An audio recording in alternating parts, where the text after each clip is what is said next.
Amin'ny anaran'ny Ray sy ny Zanaka ary ny Fanahy Masina. Aoka hivavaka isika rehetra. Ry Andriamanitra Ray sy Zanaka ary Fanahy Masina, zay mpamorona sy mpanavitra ary mpanahy masina anay, voretana atrehanao zahay amin'ity tranonao ity mba hiaino zay ho lazainao aminay. Andriamanitra, mangataka aminao amin'ny alalan'i Jesosy Kristy izahay, mba ho sokafa amin'ny Fanahy Masina ny fonay, mba hiasahan'ny teninao amponay tonga anay bebaka noho ny io tanataonay, ka mba hino anay an'i Jesosy na amin'ny fiainana na amin'ny fahafatesana, ary hitombo anay hatsara isan'andro saandro amin'ny fitondratena masina. Ho inonao anay izany ry Andriamanitra, sy ho tanterahinao amin'ny alalan'i Jesosy Kristy. Amen.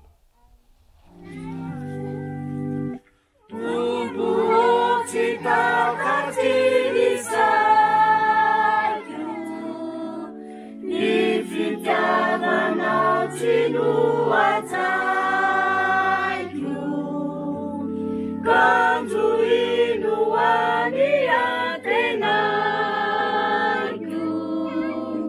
mamonjy aiza Tumpo odaresina mifukulanandao Babuna tukutukua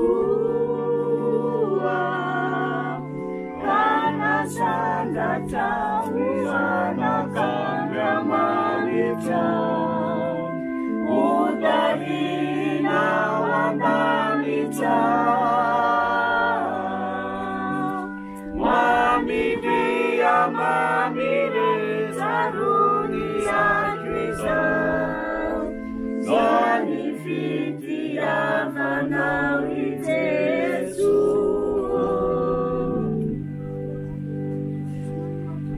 Ni fandavatena tsaruako Fandavatena mahitako Ni fitiavanao izainu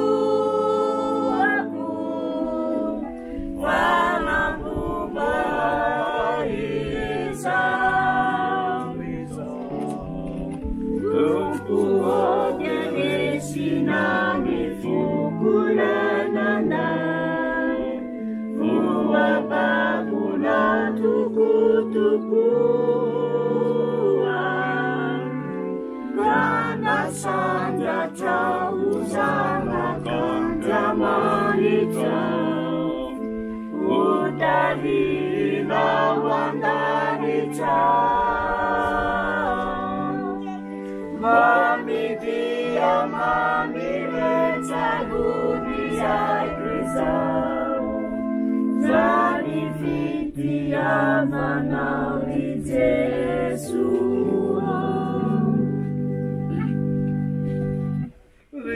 Jesus itimba misi ayu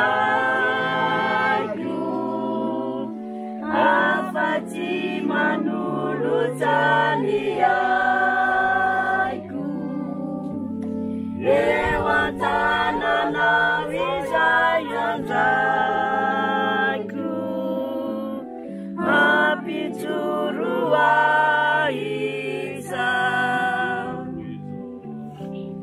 Tupu odaresina mifukulanandao Babuna tukutukua Kana sanja tauzana kanja manita Udarina wandanita Mami dia mami recarunia krisa Zani fitiavanao I Jesu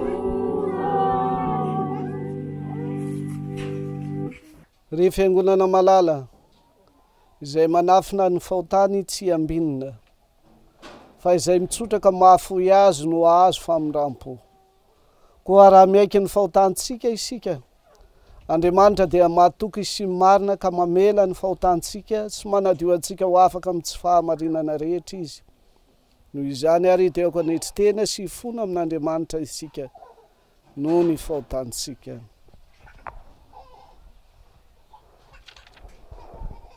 Ry Andriamanitra tsy toa mpamorona sy mpanavitra anay eo masina anao ka mankala ny ratsy rehetra Indreto izay mpanota mantra manetry tena sy miaiky ny fahatsonay sy ny helokay rehetra eto anatrehanao Nandova ota seliko izay sady nanota taminao tamin'ny hevitra sy ny teny ary ny asa ka tokony ho very sy hoeloina mandrakizay nefa noho ny fahasoavanao sy ny famindramponao lehibe sy mahagaga dia mifono aminao amin'ny anaran'i Jesosy Kristy izay Ry Andriamanitra ray be famindrampo izay nanombotra ny zanak'iray toy ny fahapisonay mamindrafo ary noho ny anarany dia mamela ny fahotana rehetra Areptimony ny lalany fananao masina, ny fahalalana mananao sy ny sitraponao, ary fanahy-manana tenao, mba ho tonga ny fahasambarana mandrakizay noho ny fahasahoanao, amin'ny alalan'i Jesosy Kristy tomponay.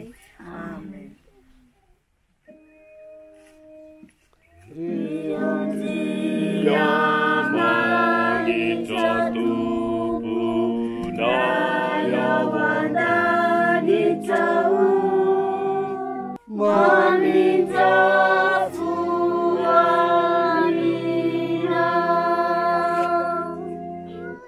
I Jesosy tompo mpamonjy iza tontolo iza maninja foanina. Lifanay masina tomponay pampiolona maninja foamina.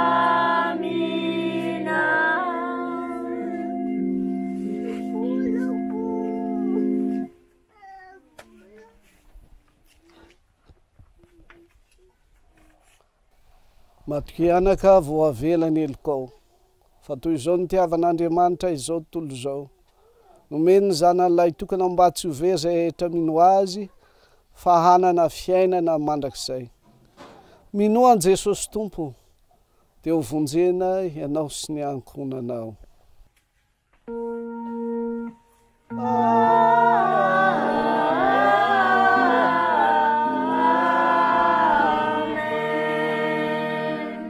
Voninahitra any amin'ny avo indrindra ho an'Andriamanitra. Mari fianana ueti ambuni ditari omini ulula akasitari. O aminareo any eny Tompo,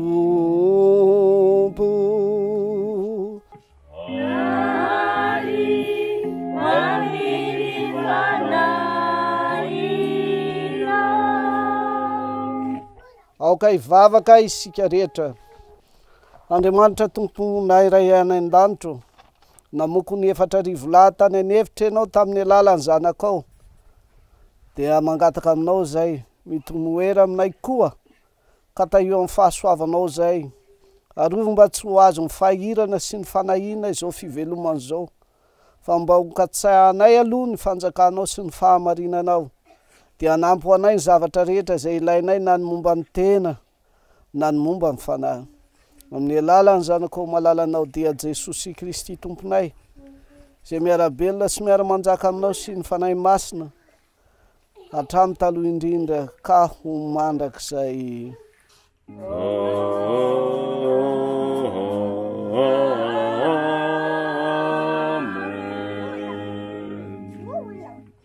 Akorentsika riavana ny tenin'Andriamanitra izay vo lahatra amin'izao alahady fa 7 manaraka ny Trinité izao. Voalohany dia izay ho hitantsika amin'ny bokin'i Jeremia mpaminany, toko 1:30, ny andininy 7:20 ka hatramin'ny 5:20.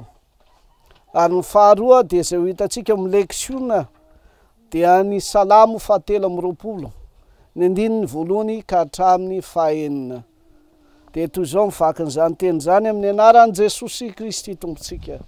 Izao ny lazain'i Jehova, tompony maro, Andriamanitry ny Israely. Mbola ho lazainy indray ao amin'ny tany Joda sy ao amin'ny tanànany izao teny izao. Raha ampodiko avy amin'ny fahababoana izy. Ho tahiany Jehova ne ianao, rifonenan'ny fahamarinana sy ny tendrombohitry ny fahamasinana. Ary Joda sy ny tanànany rehetra dia iara-monina ao aminy, ho mpiasa tany sy ho plasy mitondra ny andian'ondry amanosiny. Fa ny fanayana dia pisotroiko ary ny fanay miaosa rehetra dia ho vokisako. Jehova no mpiandry ahy, tsy hanan-java-mahory aho. Mampandry ahy amin'ny ahy maitso izy, mitondra ahy eo amoron'ny rano fialan-tsasatra izy. Mamelombelona ny fanahiko izy, mitarika ahy amin'ny lalan'ny fahamarinana noho ny anarany izy. Eny, na dia mandeha mamaky ny lohasaha aloko ny fahafatesana azy aho, dia tsy hatahotra ny loza aho. Fa ianao no amiko, ny tsorakazonao sy ny tehinao, ireo no mahafatahotra ahy.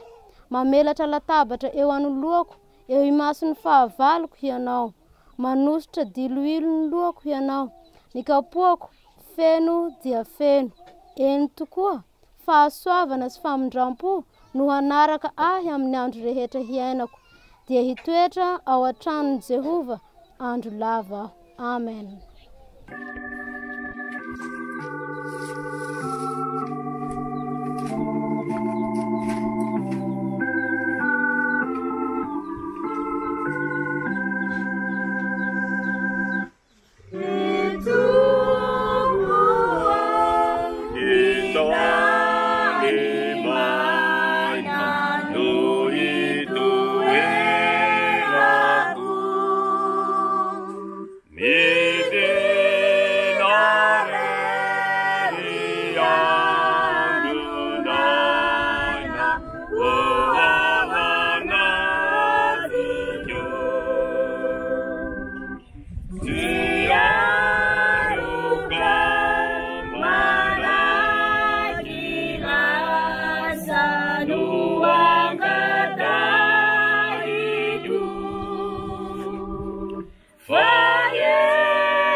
Akorentsika indray zao ry havana ny filazantsara masina zay ao amin'ny bokyny marka toko 9 ny andininy voalohany ka hatramin'ny 10. Toy zao mifaky ny teny eo amin'ny anaran'i Jesosy Kristy tompontsika. Tamin'izany andro zany no nibetsaka indray ny vahoaka teo sady tsy nanan-koanina izy, dia natsony Jesosy anatiny azy ny mpianany ka nilazany hoe: manonena ireto vahoaka, fahatelony zay ny toerany taty amiko, sady tsy manan-koanina izy. Koa raha ampidiko any an-tranony mbola tsy nihinana izy, dia ho reraka iny an-dalana, sady avy lavitra ny sasany. Fa ny mpianany namaly azy hoe: aiza no azona mofo aty anefitra avoky ireto olony reto? Ary izy nanontany azy hoe: misy mofo firy any aminareo? Ary ireo 7. Dia nasainy mipetraka tamin'ny tany ny vahoaka, ary dia nandray ny mofo 7 izy. Ka rehefa nisaotra dia novakiny ka natolony ny mpianany mba harosony, dia narosony tena ny loan'ny vahoaka izany. Anisy hazan-drano madinika vitsy tao aminy. Ka rehefa nanaovan'i Jesosy fisaorany ireo, dia nasainy naroso tena ny loany koa. Ary ninana ny olona ka dia voky, ary nangony ny sompitsompony sisa tsy lany, ka nisy 7 sobiky. Ary tokony ho 4,000 ireo, dia nampodiny izy.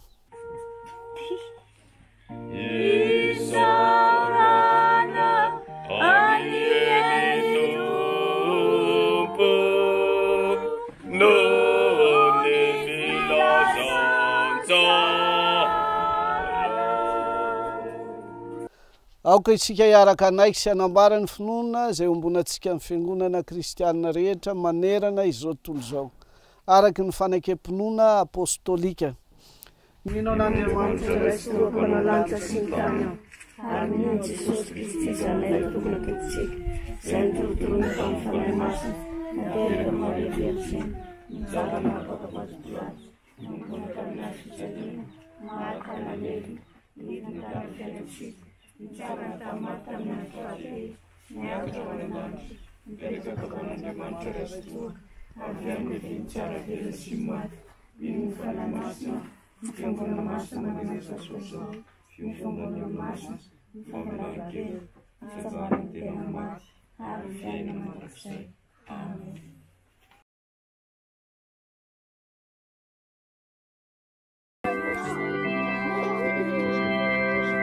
Jesosy lupiao di tsara matitia Erani mafira ya zika uluni Waitilu ale Iaki wakatia Sake uluni Kapana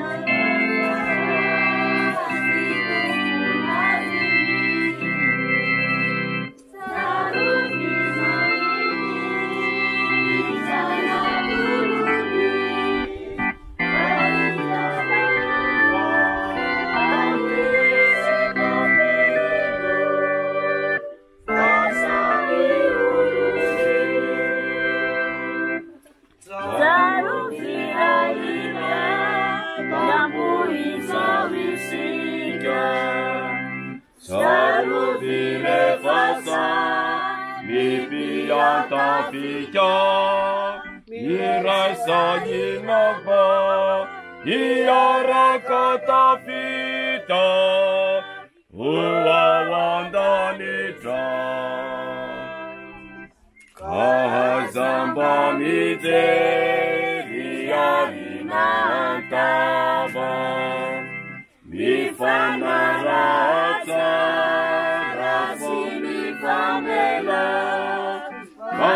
Mazatiafu, Tindia mini vava, Diaza mi fonda,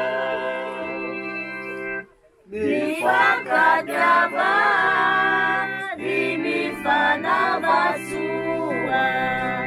mi fandeferasi, mi avunapu.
Aoky vavaka isika riavana. Sotranao zay Andriamanitra ray eo fa ianao no mahatateraka izao fitaopivavahany zao fantatray zany ary mahatsiaro fa miasa tokoa anao amonjy ny olona rehetra amin'ny alalan'ny fitoriana filazantsara. De ta io ny teninao zay omena ho famonjenanay mba ho azonay ka ampiarinay amin'ny fiainanay. Fa raha tsy mampiatra zany zay de maty antoka. Tsy miaina amin'izany mampianatra ao izany Jesosy io indrindra mahazanako ao anay Andriamanitra ary tempolinao anay ry fanahy masino de ta io ny teny ary aza miala aminay ianao amin'ny anaranao Jesosy nongatana izany. Amen. Tenin'Andriamanitra zay omeny atsika riavana dia zay ho hitantsika eo amin'ny filazantsara araka ny Lioka. Lioka 4:40. Ny andininy 4:20 ka hatramin'ny 5:10. Toy izao mivaky ny teny eo amin'ny anaran'i Jesosy Kristy Tompontsika.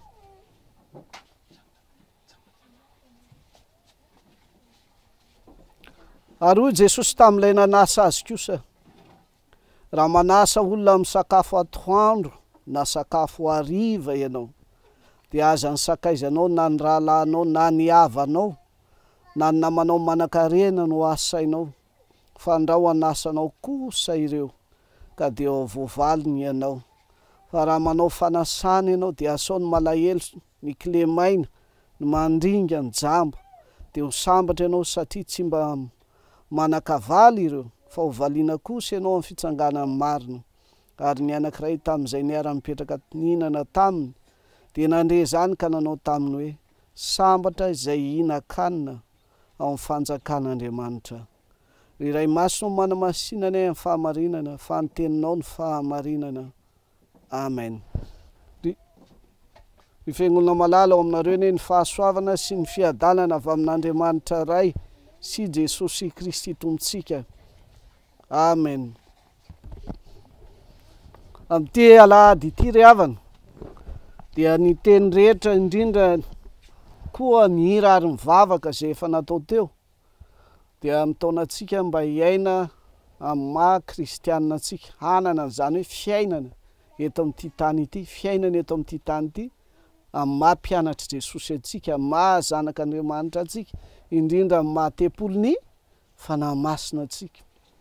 Fa raha mitoetra amin'izany isika dia ao anatin'ny fiainana izany no hanomezan'Andriamanitra koa ny fahasoavany. Ina moa zany fahasoavan'Andriamanitra zany?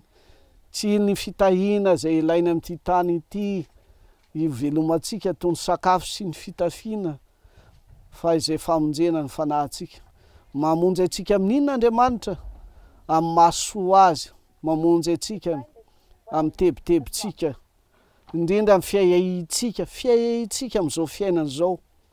Fa raha manana an'izany isika dia ho hitantsika amin'izao tenin' Jesosy izao fa misahirana. Fa indrindra koa ny fahasoavany dia izy koa tena soa, tena tiantsika Andriamanitra. Ny fitiavany antsika dia ny fananarany antsika mba hitady tokoa ny fanjakany aloha, ny katsao ny fanjakako, indrindra ny fahamarinana. Fa raha mikatsaka ny fanjakan'Andriamanitra isika dia hanampy ho antsika ny zavatra ilaintsika amin'ity tany ity. Dia ho azavain'i Jesosy tsara eto zany. Fa amin'ny fiainantsika eto dia fiainana makatoa tsara ny tenin'Andriamanitra zay famonjena ny fanahintsika, fa indrindra koa fiainana miaro antsika mba tsy hihinana ny fanahintsika. Hihinana inona? Ny teny na fampianaran-diso zay fanao ny fary sy fahaizay. Ireo telo ireo natao hoe fiainana kristianina ry havana. Toy izao ary zany raha azavaina fohy isika raha tena mandray ny tenin'Andriamanitra ao anatin'ity fiangonana ity. Miaino tenin'Andriamanitra isika ary tokony hiaino izany, hiaina amin'izany koa ao amin'ny tokantranontsika. Dia zao ny fehiny amin'ny fiainantsika. Ny atao hoe mikatsaka amin'ny fanjakan'Andriamanitra dia manaiky ny tenin'Andriamanitra ho marina. Rehefa manaiky ny tenin'Andriamanitra ho marina ny fiainantsika dia miaina ny fahamarinana manoloana ny hafa, namantsika, ny olona eto tany zany namantsika. Zany no atao. Ary tsy misaraka amin'ny fiainam-pahamasinana zany. Inona indray no atao hoe fiainam-pahamasinana? Fanoloran-tenantsika ho an'Andriamanitra irery ihany. Ary mba hanaiky sy hanoa ary tsy hanan'andriamanin-kafa isika fa izy irery no andriamanitsika. Fady zany manompo sampy, sampy vazana, sampy aty amin'ny tanindrazantsika. Tsy ilainy zany. Ny olona manompo sampy dia tsy manaja ny fahamasinan'Andriamanitra, tsy manolotra ny tenany ho an'Andriamanitra. ireo anankiroa reo de tsy misaraka zany hoe ny fanaovana ny fahamarinana amin'ny hafa sy ny fanolorantena ho amin'ny fahamasinana amin'Andriamanitra tsy misaraka reo, tsy mifandroky reo, fa ny tombony ho an'izay manao ny fanatanterahana ny didy na ny lalàna amin'ny fitiavana ny hafa, fanaovana ny marina, ny mety, ny tandrify ny soratra masina amin'ny namanao, indrindra ny fanolorantena ho masina ho an'Andriamanitra, dia ny takalon'izany dia zay fitahina omen'Andriamanitra ara-panahy antsika. Dia zany no atao hoe tena mibebaka. Ny tena mibebaka tsy manao ny tsy marina intsony amin'ny hafa. Tena mibebaka dia tsy miaina intsony amin'ny fanompo-tsampy. Ny tena mibebaka dia miaina hatrany amin'ny fahasoavan'Andriamanitra sy ny fampaherezana azy. Fampaherezana nahoana? Ny antony satria raha manao marina amin'ny hafa isika dia hitondrana fahoriana zany. Raha manolo tena ho an'Andriamanitra tokoa isika dia hitondrana fanaintainana zany. Inona moa no dikan'izany? Haitsika tsara fa raha ny hafa, ny ady, ny tsy fitiava-namana, ny fanaovana ny namana ho fitaovana fanatanterahana ny filanofinao, raha tsy manao an'izany isika dia ny tenantsika mihitsy no mijaly, satria ao anatintsika ilay filana araka ny toroteny tamin'ny heriny, ka mijaly isika satria tsy manatanteraka ny filantsika. Ary raha tsy manao koa ny fanompo-tsampy isika dia hijaly sady ampijalian'ny hafa. Dia hitantsika amin'ny fiainan'ny foko misy atsika tsirairay avy raha vao tsy manaraka ny fombany dia ny fomban-drazantsika amin'ny fianakaviana misy atsika isika tsirairay avy dia enjehana, aratsiana ary esorina mihitsy tsy mambra ny fianakaviana azy. Kanefa efa tena lasa kristianina, raha tena lasa kristianina tsara isika dia Jesosy manova atsika. Ina moa fanovany Jesosy izay hitaomany antsika androany?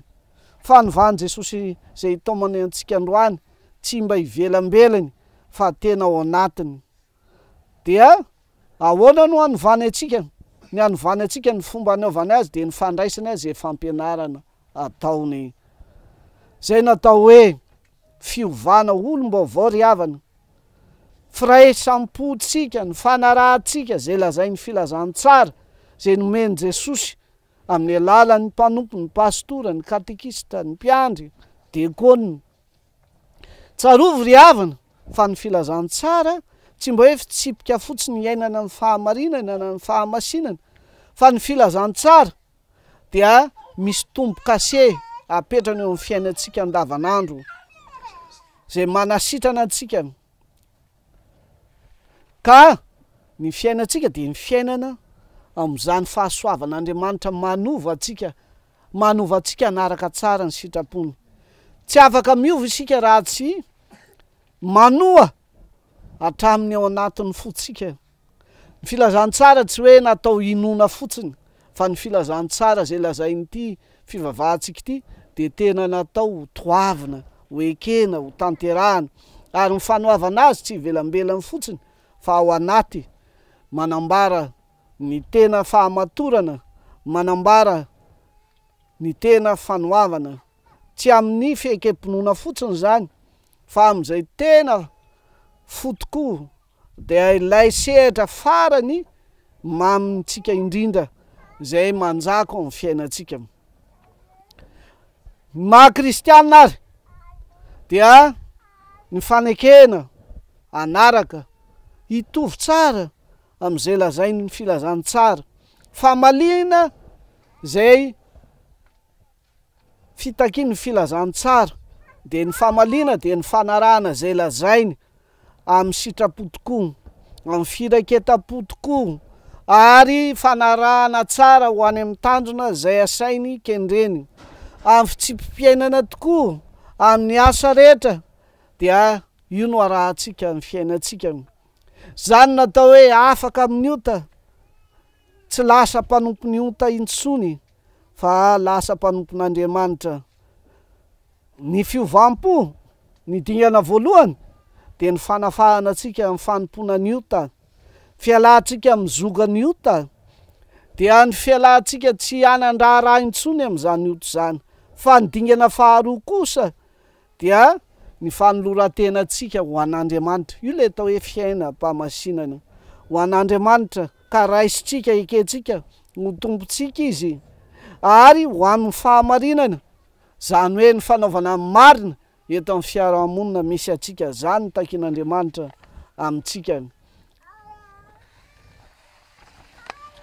Ka izany voa izany no atao hoe voa, dia ny voan'ny fanoavana, ny voan'ny fanoloran-tena, tsy mba tahaka mololo izany zay nanompontsika ny ota, fa izay ataon'ny olona rehetra ho fanompona ny ota eto amin'ity fiainany ity dia fakofako sy mololo riavana. Fa raha miaina tahaka ny miainantsika tao amin'ny ota isika dia ambaran'ny Paoly tsara amin'ny epistiliny soratana amin'ny Romanina 9 zay anisany vakina milarana voalohany amin'ity perikopatika ity, dia lazainy tsara eo amin'ny 1:20 fa ny tambon'ny ota dia fahafatesana, fahafatesana zay mitarika atsika amin'ny fisarahana amin'Andriamanitra. Zany natao hoe fahafatesana, tsy ny fialan'ny fofinaina fo ny tena fahafatesana zay tiany lazainy eto, fa ho tena diso fanantenana, iaina tokoa ngidiny fiafaran'ny ota dia ny fisarahana amin'Andriamanitra. Zany ny tambon'ny ota. Fa ny ota rehetra zay heverin'ny olona kely na ho be dia samy andraisan'ny mpanota ny fahafatesana. Fa izay tena voa dia tsinona fa ny voam-pahamasinana. Io voam-pahamasinana io no tena voa mitombo tokony ho hita amin'ny fiainantsika andavanandro, ary ny fiafaran'ny fitombon'ny voan'ny pahamasinana riavana arak'izay lazainy teny dia tsinona fa ny fiainana mandrakizay. Zany fiafaran'ny fiainana amin'ny fiainana mandrakizay zany, zany ny tena fiainana tsara. Ka na dia lavitra aza sy mideza ny lalana zay andehanantsika, araky ny hira fa 7:9 lalana mideza, no mbola tery, no mbola misy tsilo, kanefa ny hafaran'izany lalana zany ho an'izay tena mizotra makeo ka miaritra maharitra dia tsinona fa ny lanitra zay anomezan'i Jesosy atsika, ny fiainana mandrakizay. Zany fiainana mandrakizay zany tsy hoe ny vokatry ny fahamasinantsika, fa ny fiainana mandrakizay dia tsinona fa fanomezana, dia fanomezana zay omen'Andriamanitra zay maharitra amin'ny finoana ka miaina pahamasinana. Riavako malala, mba hatongava antsika amin'izany dia ity teny zay omenantsika rehetra androany ity dia teny fananarana ara-pilazany tsara zay omena antsika. Inona ny fananarana ara-pilazany tsara zay lazaina amin'ity riavana dia tsinona fa ny fitaomananao handa zay tsy sitrapon'Andriamanitra. Io no torohevitra indrindra didy zay omen'i Jesosy. Inona no toherintsika, inona no lavitsika zay tiany zao tontolo zao rehetra, tiany fony zao tontolo zao. Ka Jesosy zay miteny eto dia tsinona fa Jesosy tompon'ny lalàna, Jesosy amin'ny fiandrianany, Jesosy zay mpanampy atsika hananatsika fampiononana, fiononana sy fanampiana ho amin'ny tena fifaliana. Inona moa ny lavin'i Jesosy amin'ny fikatsahana amin'ny fanjakan'Andriamanitra ka hitaomany atsika andahan'izany? Ny lavin'i Jesosy dia tsotra zay lazainy ao amin'ny Matthieu 9:7-30 dia ny fiheverana zay tsy mionona amin'ny zavatra fa be fanahina noho ny tsy finoana. Ny olona manahy amin'ity fiainana eto amin'ity tany ity dia zay be fanahina noho ny tsy finoana riavana, ka dia io ny hitaoman'i Jesosy anao androany. Dia Jesosy dia manome atsika isan'andro zay ilayntsika, tsarovo zany, omeny atsika tokoa zany, fa zay mampanahy atsika foana dia ny sakafo, ny fitafiana.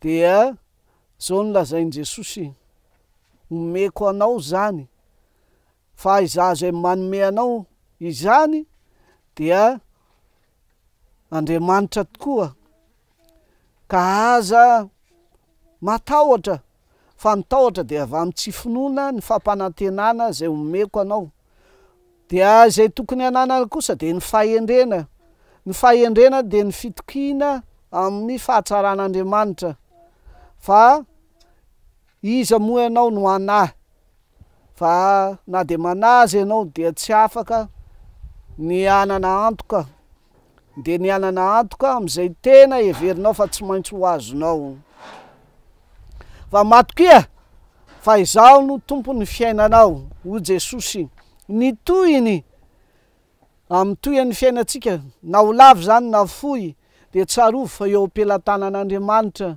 ny aintsika ny tohiny zany fa ao amin'izany fotoana lava na ho fohy zany koa dia aoka ho atolotra ao an'Andriamanitra ny zavatra rehetra ka tsy anana iay na fiaiahina fa atoko tokoa amin'ny fanomanan'Andriamanitra atsika aza miano amin'ny ampitso fa ny ampitso dia an'Andriamanitra zany ry havana malala zany ny fandreseny lahatra Jesosy ho antsika mba azotsika miala amin'izay eritreritra rehetra dia ny eritreritra fanahina ka azontsika mandroaka izany fa andraisantsika kosa ny fampaherezany Jesosy ka tsao aloha ny fanjakan'Andriamanitra ny fikatsahana amin'ny fanjakan'Andriamanitra io no tokony raisitsika satria io no lehibe io no tsara dia ny fiainantsika dia ny fiainanara-panahintsika izay mikatraka ny tena fahasambarana avy amin'Andriamanitra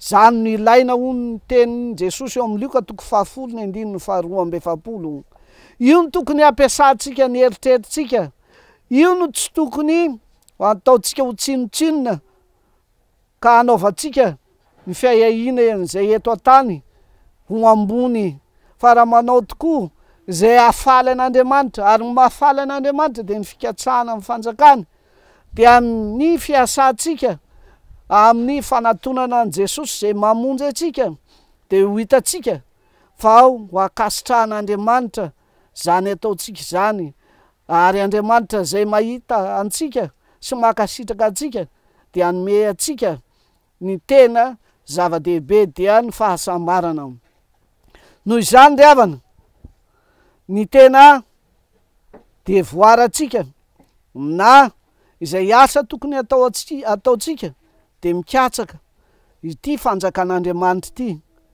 mitady zany maniry zany ary manao zay azony zany ary mahatratra zay kendreny hatramin'ny farany mba tsy ho disodiso isika na ho resy amin'izay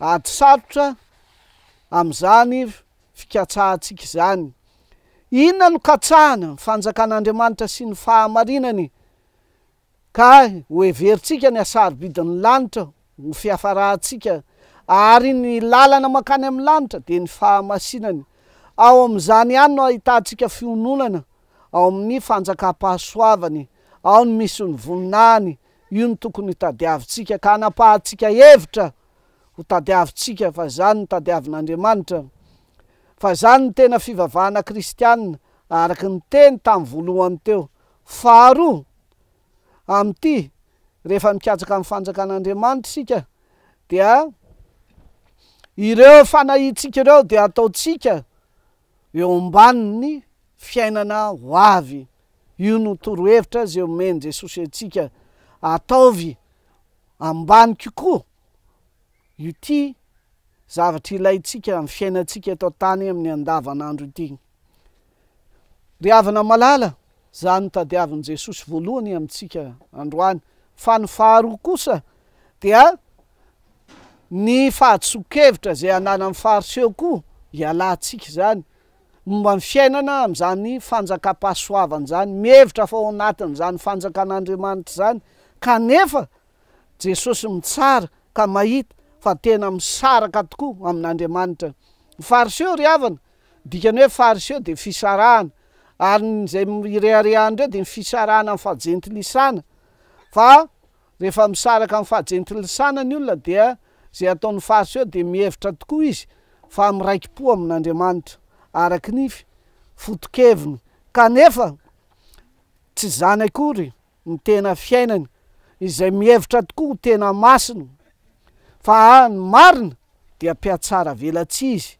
fa amin'izany fiatsaraham-belatsiany zany dia zay hita ao amin'ny fiainany dia manda tokoa na miala tokoa amin'ny fivavahana mifototra ao amin'ny fo fa izay fivavahana ataony kosa dia fivavahana mifototra amin'ny zavatra ivelambelany ka izay tiany ety ivelany dia ny filana ny fitadiavana ny fikatsahana ny fiderahan'ny olona azy ireo ka tian'ireo fariseo no ajain'ny olona no ny amin'izay ataony amin'izany fivavahana ivelambelany zany fa ny tian'ireo koa dia ny anamarinan'Andriamanitra azy amin'izany fiheverany zany verimberina amin'ny tenin'ny Matio manomboka amin'ny toko 9 ka hatramin'ny 7 zany no amin'ny Lioka toko 1:10 ny 7:30 ka hatramin'ny 7:30 fahamarinana ivelany ihany zany fa tsy tena fahamarinana anatiny ka fahamarinana ananany jamba mitarika ny jambo zany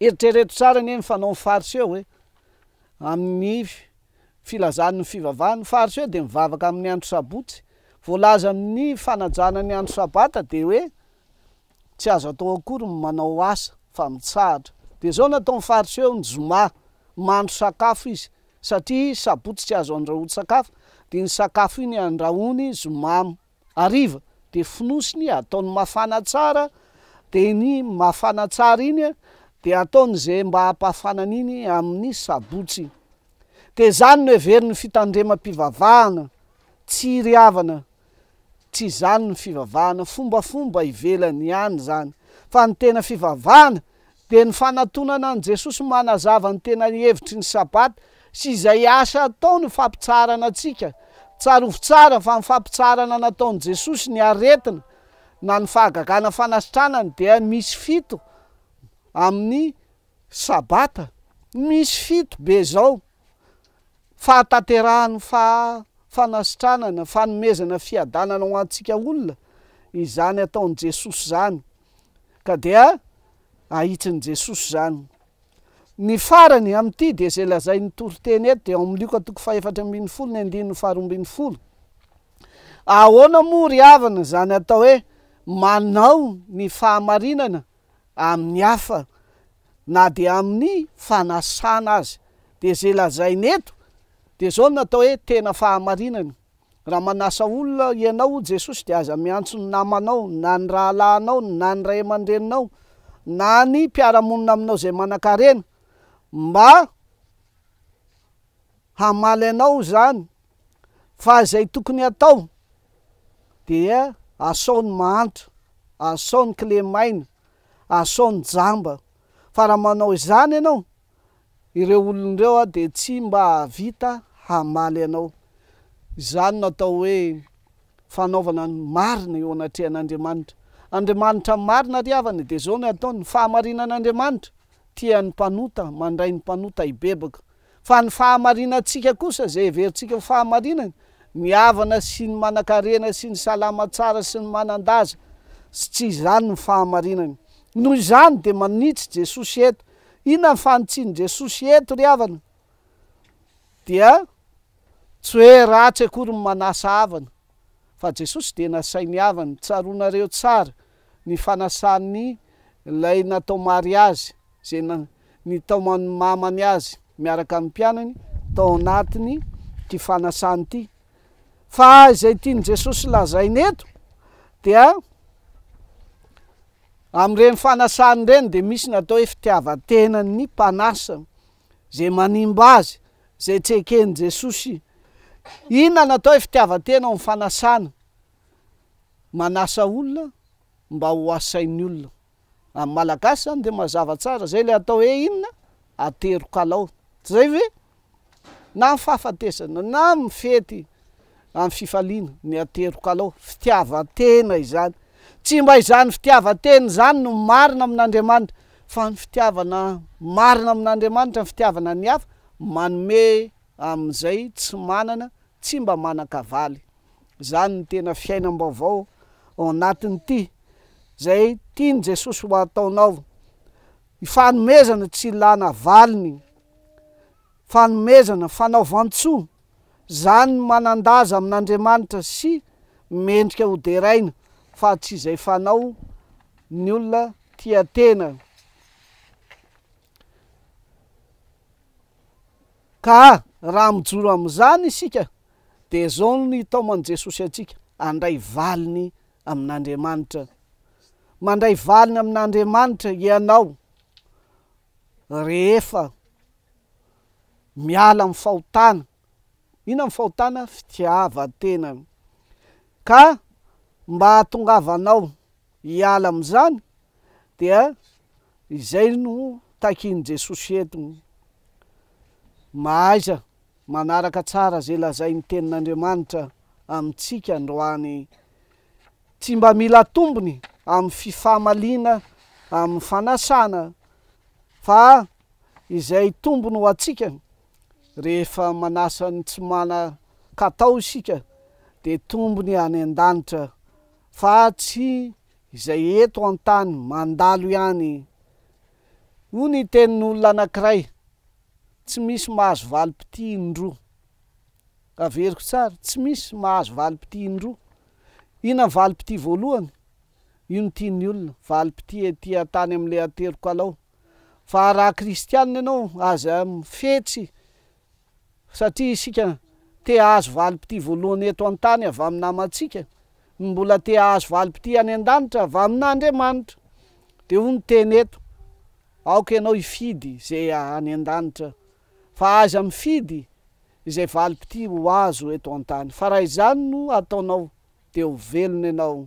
Koa dia aoka sika samy hiaina amin'ny tenin'Andriamanitra, zay miaro atsika amin'ny fahirana, miaro atsika amin'ny fiahiana zao fiainana zao, fa mbola miaro antsika koa mba voaro amin'ny tsy fikatsahana ny tena fanjakan'Andriamanitra sy ny fahamarinana, fa mitazona atsika koa mba tsy handray ny fampianarana masirasira zay hoentin'ny fariseo sy ny sadoseo. Amen.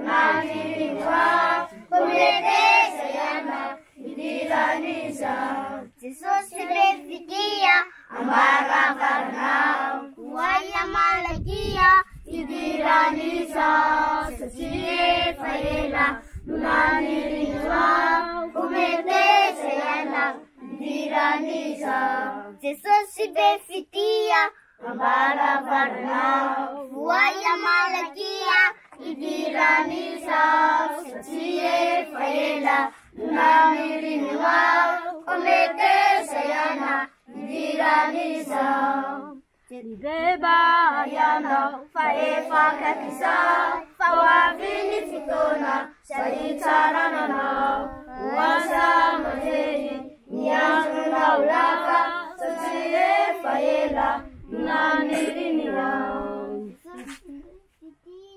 ambara varana waya malakia idiraniza satie faela nanirinwa kumetesa yana idiraniza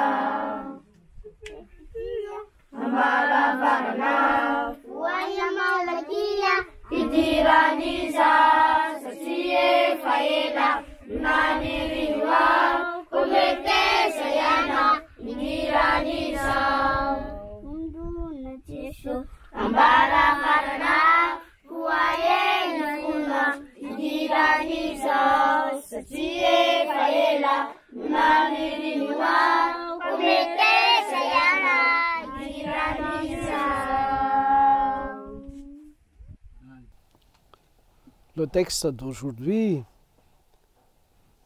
ainsi l'Ancien Testament, la lecture sainte, l'Évangile et le texte de notre sermon aujourd'hui insistent sur la vraie chrétienté de notre vie.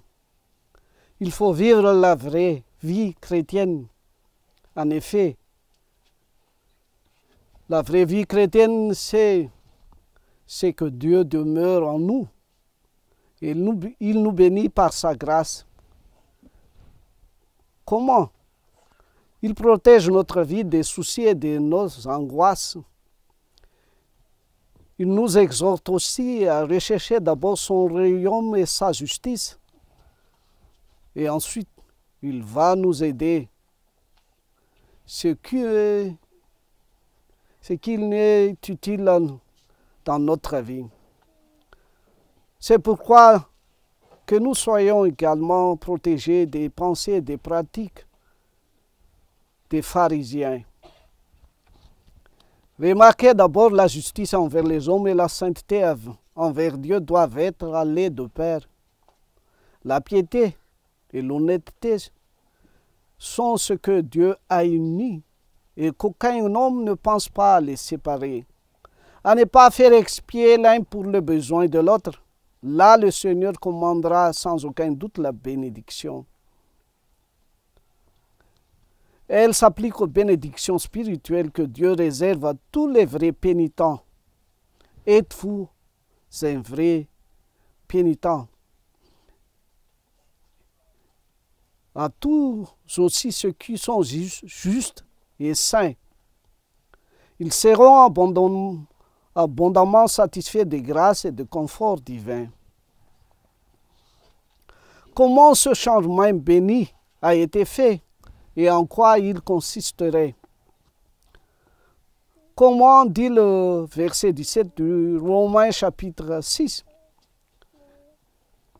Il en était dit, au nom du Seigneur Jésus, vous avez obéi du fond du cœur à cette forme de doctrine qui vous a été transmise.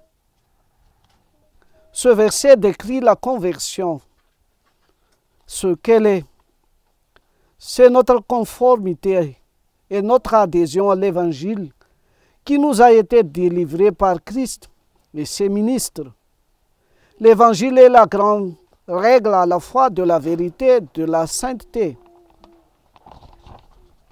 Sur le timbre, la grâce et l'impression de ce timbre, c'est la forme des paroles de guérison, comme dit 2e épître à Timothée, chapitre 1, verset 13. Deuxièmement, la nature de cette grâce, c'est la conformité à cette règle. Ce changement béni a été fait. Pourquoi? Si nous obéissons du fond du cœur l'Évangile en tant que doctrine, non seulement à croire, mais à obéir du fond du cœur, ceci dénote la sincérité et la réalité de cette obéissance, non seulement dans la profession, mais dans le pouvoir du cœur, la partie la plus intime, la partie la plus dominante de nous. Être chrétien, en effet, c'est être transformé à la ressemblance et à la similitude de l'Évangile. Nos âmes y répondant, s'y conformant en tant que dans une volonté, affection, but, principe, action. Tout ceci selon cette forme de cette doctrine. Étant libérés du péché, nous sommes devenus serviteurs de la justice, serviteurs de Dieu. La conversion est premièrement une libération du service de péché. C'est le fait de secouer ce joug, résolu de ne plus en avoir à faire. Deuxièmement, une résignation de nous-mêmes au service de Dieu et de la justice, à Dieu comme notre maître, à la justice comme notre œuvre. Remarquons que nous ne pouvons pas être faits des serviteurs de Dieu jusqu'à ce que nous soyons libérés du pouvoir et de la domination du péché. Nous ne pouvons pas servir de maîtres aussi directement opposés l'un à l'autre que le sont Dieu et le péché. Nous devons, avec le prodigue, quitter la corvée du citoyen du pays avant de pouvoir venir à la maison de son Père. Le plaisir et le profit présent du péché ne méritent pas d'être appelés fruits. Ils ne sont que de la paille, labourant l'iniquité, sémant la vanité et la moissonnant. La fin du péché est la mort. La fin de ces choses est la mort. Bien que le chemin puisse sembler agréable et invitant, la fin du péché est pourtant lugubre. À la fin, elle mort, et ce sera de l'amertume à la fin. Le salaire du péché, c'est la mort. La mort est due au pécheur quand il a péché, comme le salaire à un serviteur quand il a fait son travail.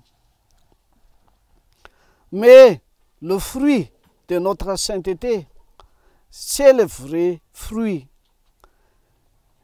S'il en a un principe actif de grâce vraie et croissante, la fin sera la vie éternelle, une fin très heureuse. Bien que le chemin soit en montée, bien qu'il soit étroit et épineux et assailli, pourtant la vie éternelle à la fin de celui-ci est sûre. Le don de notre Dieu est la vie éternelle. La ciel est la vie, consistant en la vision et la réalisation de Dieu. Et c'est la vie éternelle. Aucune infirmité ne l'accompagne. Aucune mort peut y mettre un terme. C'est le don de Dieu. Comme Paranèse, il n'y a guère du péché contre lequel notre Seigneur Jésus met plus largement et plus sérieusement en garde ses disciples, ou contre lesquels il les arme avec plus de variété d'arguments que le péché de soucis inquiétants, distrayants, méfiants des choses de la vie, qui sont un mauvais signe que le trésor et le cœur sont sur la terre. Et c'est pourquoi il insiste largement. Premièrement, l'interdiction est dictée.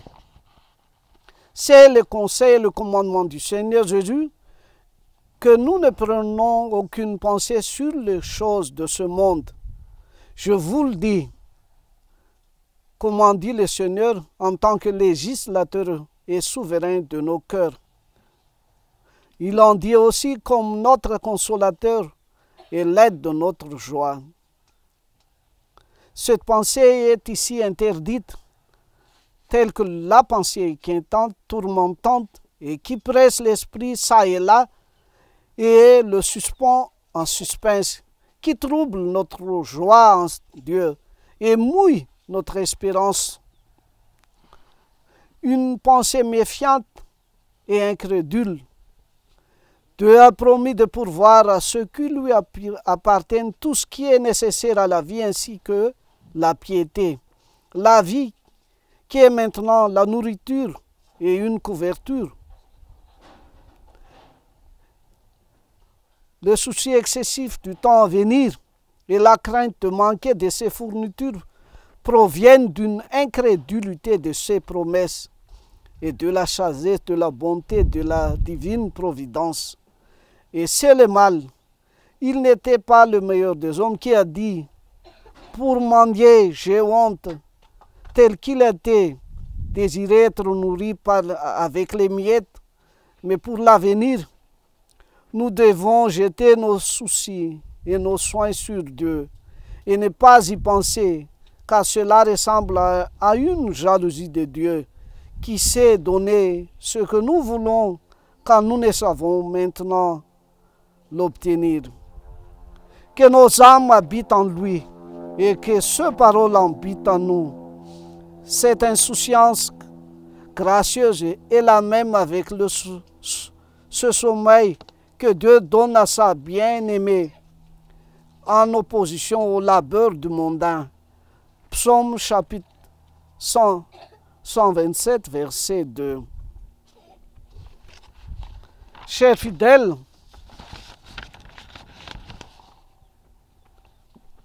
il faut chercher premièrement alors le royaume de notre Dieu et sa justice, et toutes choses nous seront données par-dessus. Nous avons des choses plus grandes et meilleures à prendre en compte. La vie de notre âme et le bonheur éternel. C'est la seule chose nécessaire sur laquelle nous devrions employer nos pensées et qui est également négligée dans nos cœurs où les soucis mondains ont l'ascendant.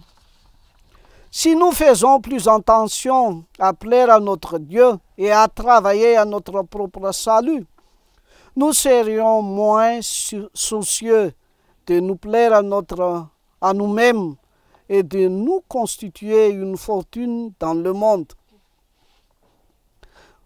Nous disposons d'un moyen plus sûr et plus facile, plus sûr et plus rapide d'obtenir les choses nécessaires à cette vie. Quand nous socions et en nous inquiétant à leur sujet, c'est-à-dire en cherchant d'abord le royaume de Dieu et en faisant de la religion notre affaire. Ne disons pas que c'est le moyen de mourir de faim. Non, c'est le moyen d'être bien pourvu, même en ce monde. Observez ici le devoir, le grand devoir requis. C'est la somme et la substance de tout notre devoir. Il faut chercher d'abord le royaume de Dieu. Considérer la religion comme notre grande et principale préoccupation. Notre devoir est de le chercher, désirer, poursuivre et viser ces choses. C'est un mot qui contient beaucoup de la constitution de la nouvelle alliance en notre faveur.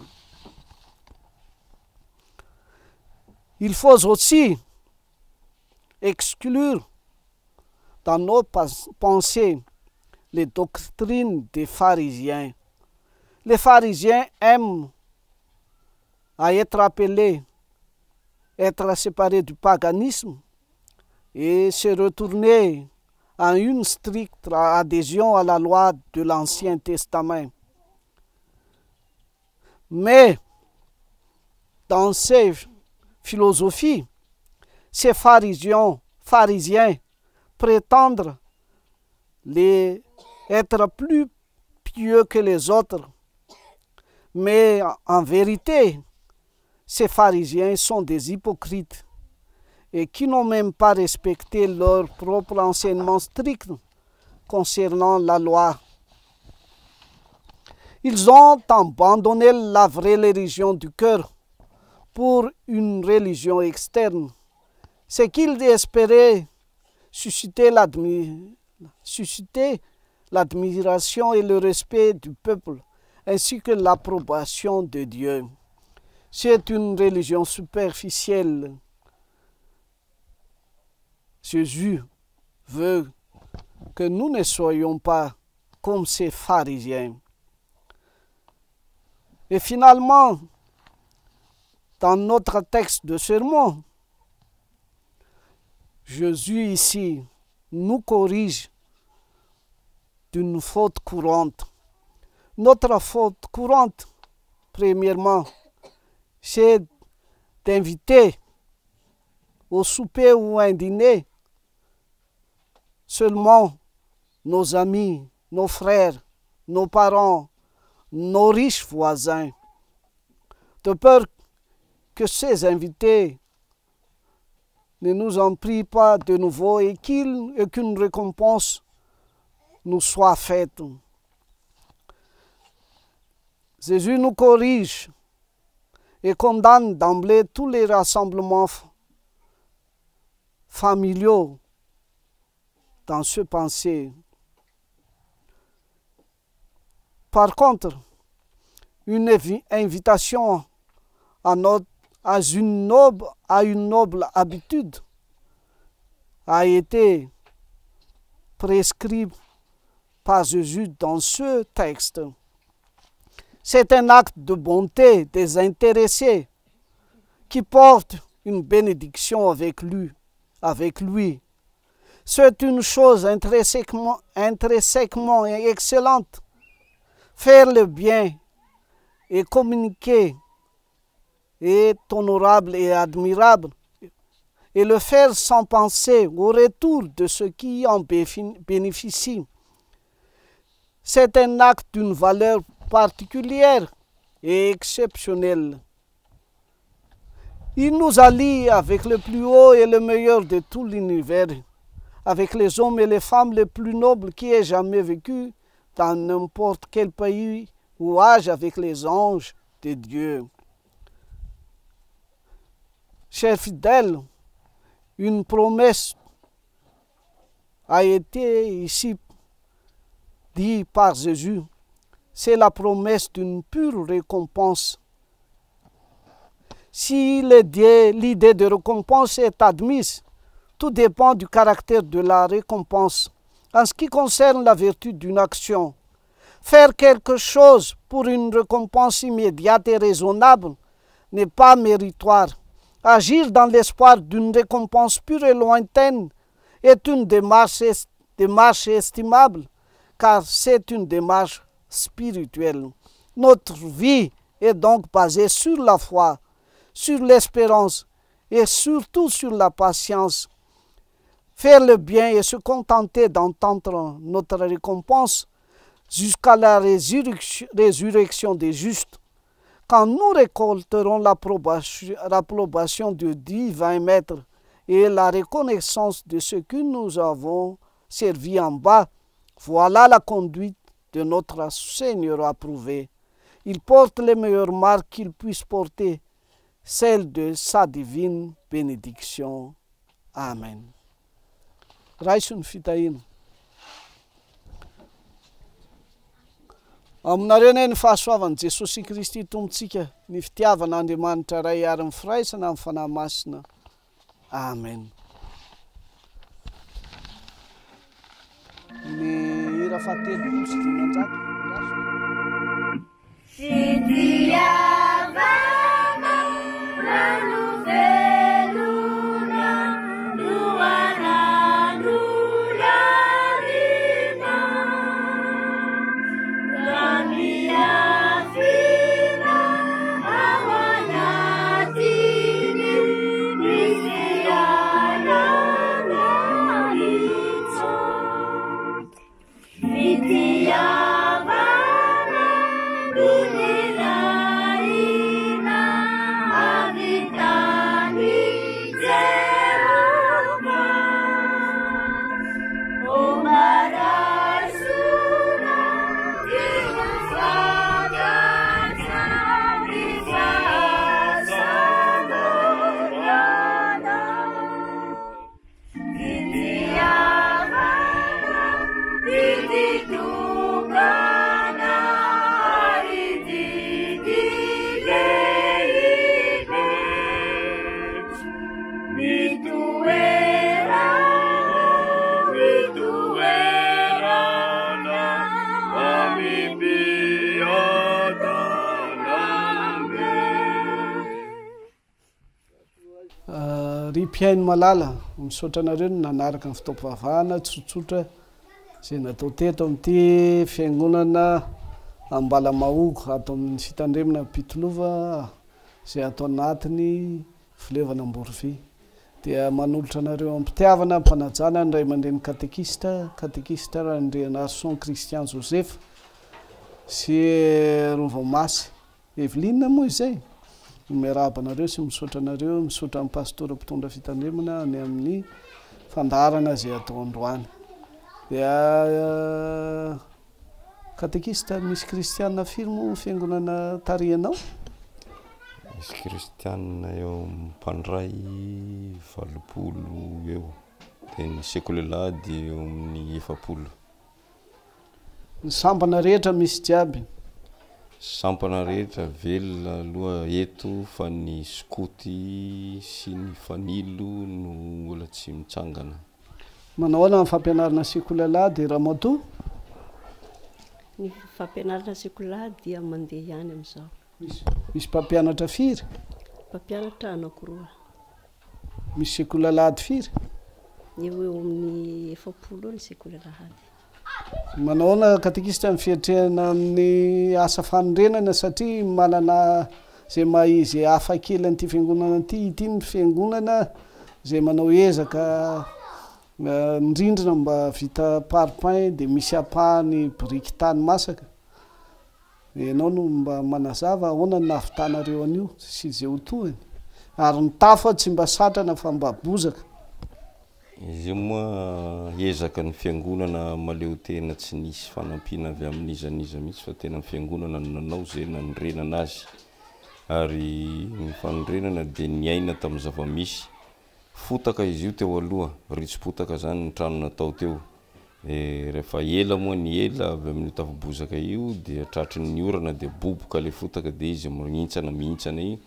Dia efa nieritreritra hanangana fiangonana vaovao mihitsy zay eo andrefana eo malalaka be eo, nohon' izay fandrafaravany fiangonana zay zany dia aleo aloha harenina ny efa misy, dia voatery lasa tamin'ny fanarenana ny teo aloha zany ny vola kely zay nangonina tamin'ny alalan'ny rakitra sy ny ezaka madinika natao amin'ny fiangonana.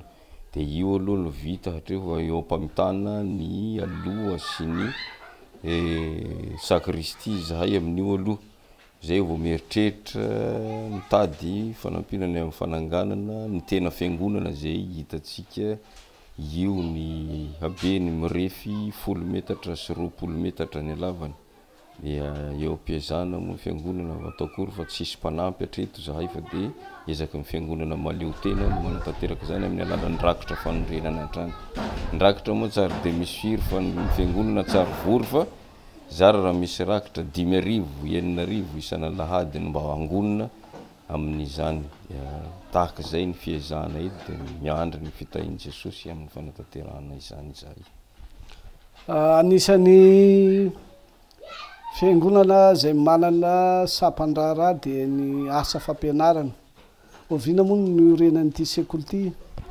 Ny sekoly moa dia niorina tamin'ny 12 sy 2000 tany no nanondrenanay sekoly zay mbola niainga teo amin'ny tranony président fiangonana dokotera Naivo Jaunina Mivady nanomeanay trano tamin'izay teo no nanondrenana ny sekoly. Dia tamin'ny 14 sy 2000 izy vao nifindra satria tamin'izay vao vita ity trano zay naovana interview ity, dia trano nanaovan'ny ray aman-dreny asa tana maro ny fananganana azy, ritsim-potaka ihany koa izy ity ka fa meravana ny rindrina satria fa ela, fa misy 10 taona ny oreniny angamba latsaka kely. Dia ny tafo moa tsy dia ara-dalàna satria asa pokon'olona, dia hita fa miaravaka. Dia izany dia tadiavana fanampiana avokoa izany rehetra izany satria tsy misy mpanampy zay eto fa dia miaina amin'ny herin'ny tenany ihany ny kristianina sy ny fiangonana eto Ambalamaovo. Manatrika antsika eto ary ny mpampianatra, iza ny anaranao azafady? Folelena Celestine. Rasoambina Tainjanary Mbolatena. Misy mpianatra firy moa zany zao ato? 13 mpianatra anay amin'izao. Klasy firy? Manomboka maternelle jusqu'à T5. Vitsy zany. Dia manatrika antsika eto koa ny ray aman-drenin'ny mpianatra dia isaoranareo amin'ny fanatrehany. Ohatrina moa zany ny sara-pampianarana na écolage zay fain'ny ray aman-dreny eto? 10,000 isam-bolana. Manahoana ny fiahina ny mahavita zay tokony ho vita zay 10,000 zay ve ny ray aman-dreny sa tsy dia mahavita loatra? Ny sasany mahavita dia ny sasany tsy mahavita mihitsy. Mbola mampianatra ve nareo rehefa tsy vita ny fivelomanareo ato ny mpampianatra anankiray? Ie, mampianatra ihany zahay ka satria asa-pahasoavana ilay izy sady fanampiana ho anay ankizy ihany koa. Dia tsy atao sakana zahay amin'ny fampianarana fa mampianatra zahay. nareo hoe mahavita manatrika fampiofalina zay ataon'ny sekoliterana nasionaly ohatra hoe makany fandrina na ohatran'izany hatreto aloha mbola tsy nisy fampianarana viany fa rehefa misy dia afaka manatrika zahay. Zany hoe mbola tsy nanatrika mihitsy hatreto? Efa nanatrika ka tamin'ny 2019 nanao formation tany Afandriana tao anatin'ny 2 volana. Ary ianao? Efa nanatrika formation foana zahay tany amin'ny Semama. Tany amin'ny Semama tao Majunga? Eny tompo mitodika aminareo ray aman-dreny mpianatra mba miteheny ny feonareo. Dia ato Ramose ato. Mananjanaka ato Ramose. Iza ny anaranao azafady? Fidelisy. Manao ahoana ny fahitanao ny fampianarana ato?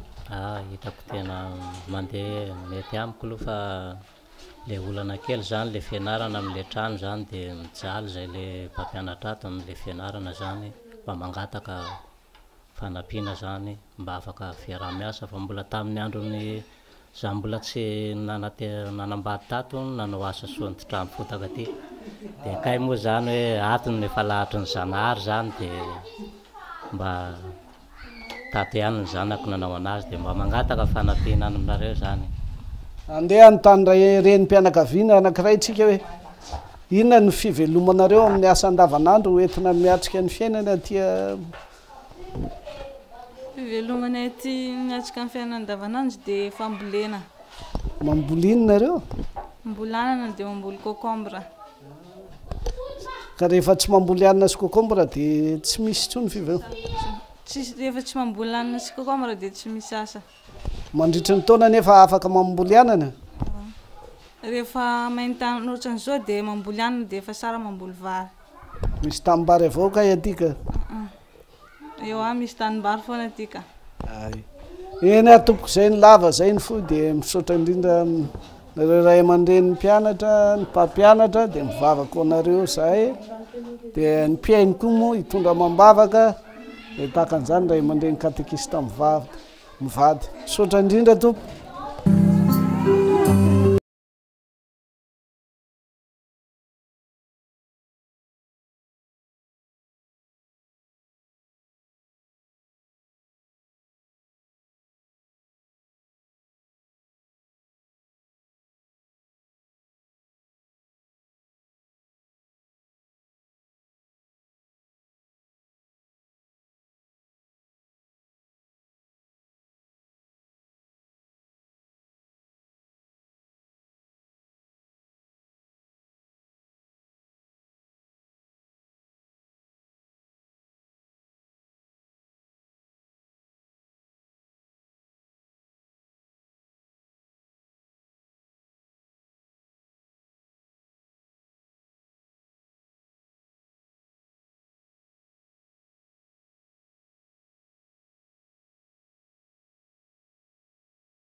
ho aminareo any eny tompo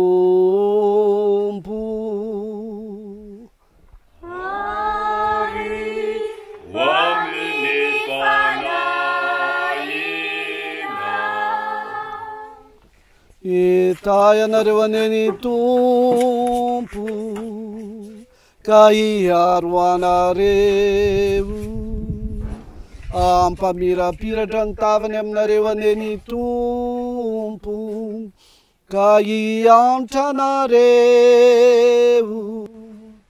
anandratra ny tavany aminareo aneny tompo ka anome anareo iadanana.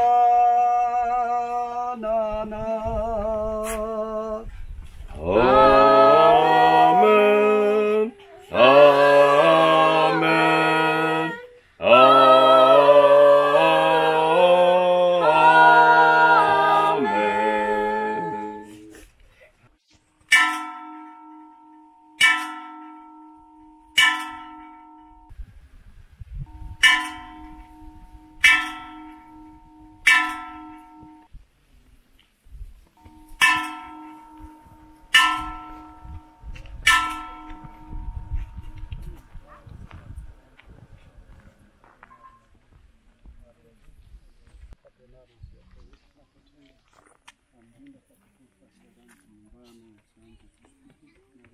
Thank you.